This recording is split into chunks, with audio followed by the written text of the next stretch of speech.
$300 million.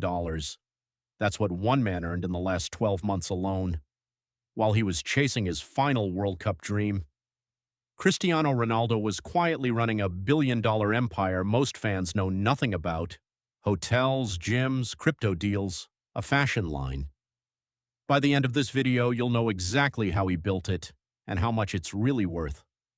At 41 years old, Cristiano Ronaldo just played his sixth and final World Cup. Portugal were eliminated by Spain in the round of 16, a heartbreaking exit. He walked away saying he had a clear conscience. The World Cup trophy is the one thing missing from his career. But while the trophy chase ended in disappointment, financially, Ronaldo has already won more than any athlete in history. Forbes now puts his net worth at $1.2 billion. That makes him one of just two billionaire players at this entire World Cup, the other being his old rival, Lionel Messi. Two billionaires on the same pitch in the same tournament. That has never happened before. So how did one footballer turn a game into a $1.2 billion fortune? Let's start with the money everyone already knows about: his salary. Ronaldo currently plays for Al Nassr in the Saudi Pro League. Last month, he helped them win their first league title since he arrived in 2023. His on-field income, salary, bonuses, and club image rights deals combined is estimated in the hundreds of millions per year. But here's what most people get wrong. A huge chunk of that on-field number isn't really wages. It's sponsors paying the club to have him wear their name, meaning brands are subsidizing his playing contract just to be associated with him. That's not luck. That's 20 years of brand building turned into leverage. Now, what about the World Cup itself? FIFA does pay out prize money to federations based on how far a team goes. That money goes to the Portuguese federation first, then gets divided among the whole squad, not just Ronaldo. So if the prize pool is shared, why does a tournament like this make Ronaldo even richer? The answer isn't the prize money, it's the exposure. Billions of people watch the World Cup, and for those few weeks, Ronaldo is the most viewed athlete on the planet. That's exactly when his other businesses cash in, because Ronaldo isn't just a footballer anymore. He's built an entire empire around his name, and that's where the real fortune lives. Let's break it down, one piece at a time. First, the brand that started it all, CR7. Ronaldo trademarked his own initials and number years ago. Underwear, footwear, denim, fragrances, all under his own label. The key difference from most athlete deals: he owns the company. He's not just the face on the box. That means every sale puts money directly into his pocket, not just a one-time endorsement fee. Next, hotels. Ronaldo partnered with Portuguese hotel group Pestana to launch Pestana CR7. There are locations in Lisbon, Madrid, New York, and Marrakesh. Unlike football, hotels generate income every single day, whether he's playing or not. That's the entire point of an empire. Money that doesn't need him on the pitch to keep growing. Then there's fitness. Ronaldo co-owns a chain of CR7-branded gyms across multiple countries. Every membership fee, every location opened, adds a small but steady stream to the empire. Now here's one that surprised a lot of people: crypto.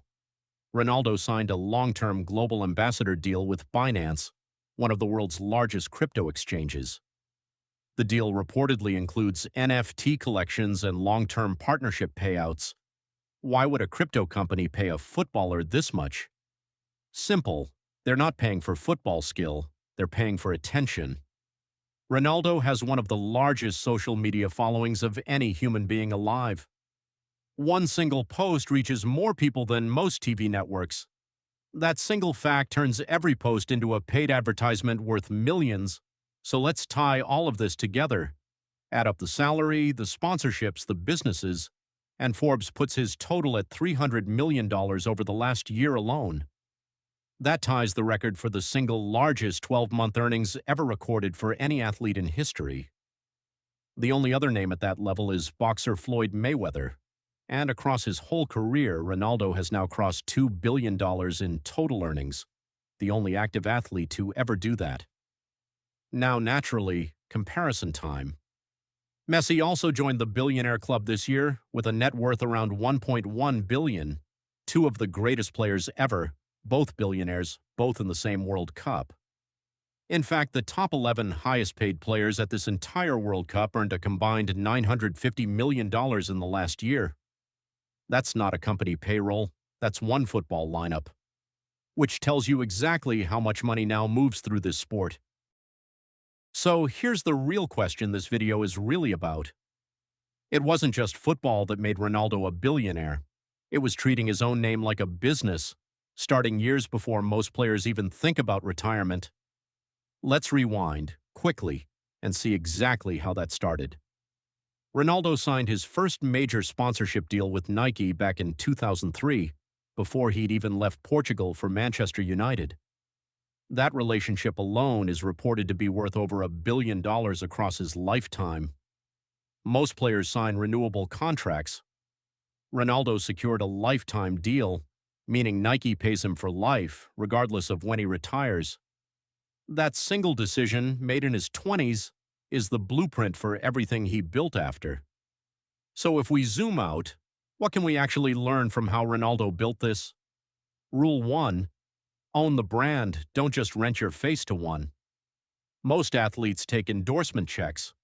Ronaldo built companies instead: CR7, the hotels, the gyms, ownership compounds. A salary doesn't. Rule 2. Diversify income across industries that don't depend on football. Hotels, fitness, crypto, fashion. If football income drops tomorrow, none of those stop. That's exactly why wealthy people rarely panic over one bad year. They were never relying on just one source. Rule 3. Lock in long-term deals while your value is still rising, not after it peaks. That Nike deal at 18 years old is worth more today than any single deal he could sign now. Because in business, timing often beats size. Now, let's be honest for a second. Most of us will never have Nike offering us a lifetime contract at 18. But the underlying principle scales down to any income level. Own something instead of just trading time for a paycheck. Diversify instead of relying on one employer. Sign favorable terms early instead of waiting. That's really the takeaway from a billion-dollar footballer's story. Thanks for watching. See you in the next one.